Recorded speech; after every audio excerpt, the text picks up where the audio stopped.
So again, I know that this passage is very difficult to understand, but we really don't want to give up on it too quickly. Like, you can do this. You just need to trust yourself that it's not about understanding every single thing that the guy says, okay? We can get big themes, big pictures, and do really well here. And I'm going to show you a little trick that comes up a lot on passages, on science passages, and on these old-timey ones. So, as always with evidence pairs, we want to just kind of follow the QLC method, and we want to make sure we have a good idea of what we're looking for in these lines, right? So this is a good example of just like, show your work. You know, we show our work in math so we don't avoid careless mistakes. We want to do the same thing here in reading to, again, avoid careless mistakes. So what do we need in these line references?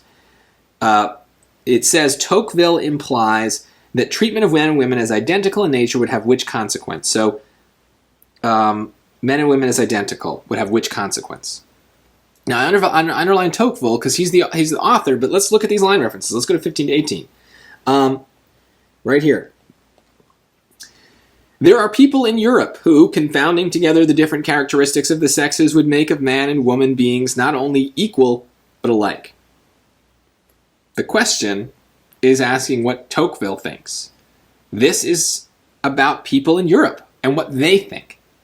Tocqueville has not stated his opinion. He is merely telling us about other people's opinions.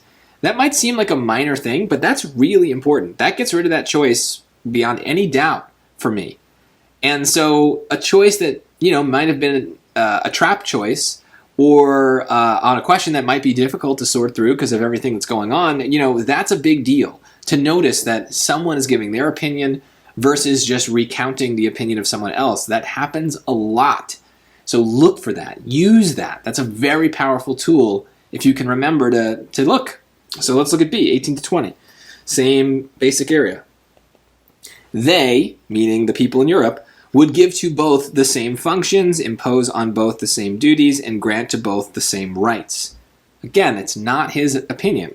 Tocqueville is not agreeing with this. He's just saying what other people think. So right now we're at a 50-50 choice. Let's keep going. 22 to 24. That is right here. It may readily be conceived that by thus attempting to make one sex equal to the other, both are degraded. So there's a powerful word, right?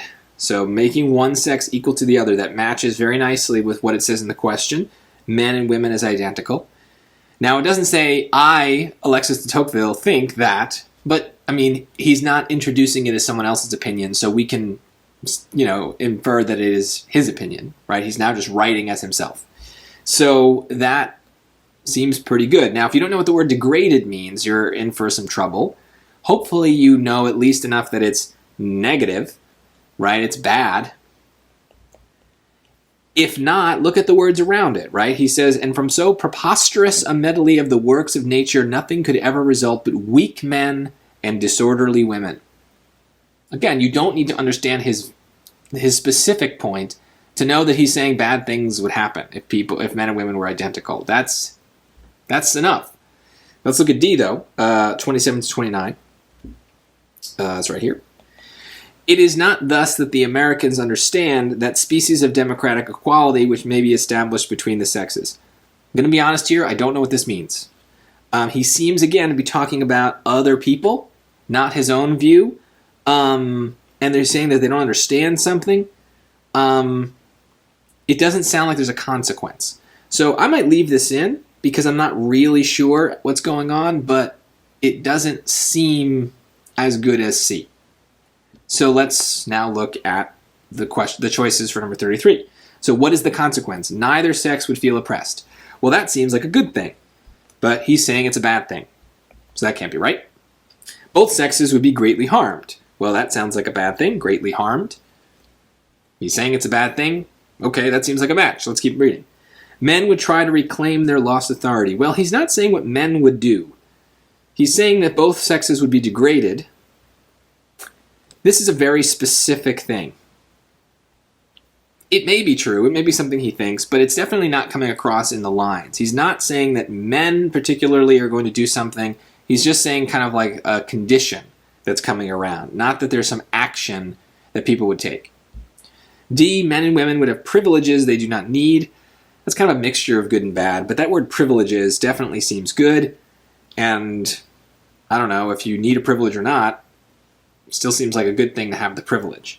So this sounds more positive to me, and so I would get rid of it. And honestly, notice the summary of line reference C wasn't very specific. It was just that it would be bad if there was equality between the sexes. And choice B is also not very specific. It's just saying that they would be greatly harmed. It's not specifying how they would be harmed. It's just bad. And that's good for us. Because when it starts getting into specifics, that's where we have some trouble, because we might be reading this and not understanding the specifics. So we are forced to think about just the general main ideas, things like connotation. But this is why you can't give up on these hard, difficult-sounding passages too soon, because you may not understand the specifics, but for a lot of the questions, you won't need to. The more general positives and negatives is going to be all you need to get these questions right. Now, before I end here, I just want to point out that that phrase, greatly harmed, is absolutely a strong phrase that in most cases would make me very, very nervous. But the reason it doesn't here is that, these historical figures are usually talking in strong phrases, right? He's not mincing words here. He's saying both sexes would be degraded. And that means like really bad things would happen to them. They would be, destroyed or ruined.